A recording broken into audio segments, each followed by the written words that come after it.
In this TeamWork 5 Manager tutorial, I'm going to show you how to view and adjust a station's information. To do that, go to your top menu bar and click on TeamWork. If you want to make any changes to your station's information, you do need to select your enterprise. If you only have location permissions and not enterprise permissions, you can still view this station information, but you cannot change it. So select your enterprise, then click on Stations. Once you arrive at your list of stations, choose the one whose information you would like to view. You should be taken to your station's information page. If I want, I can change any of this information. Let's say that instead of team lead, I want it to be head cashier. I can select team lead, delete it, and type head cashier. Then I could add a description of this position if I wanted to. I could change the external ID. I could select a color.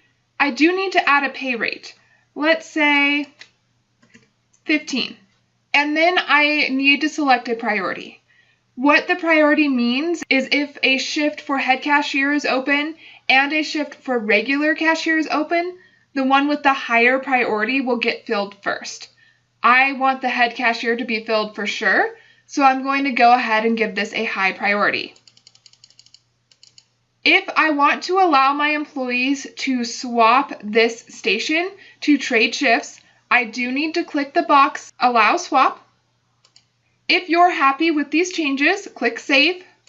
Now a green save bar has appeared, letting you know when this page was last saved.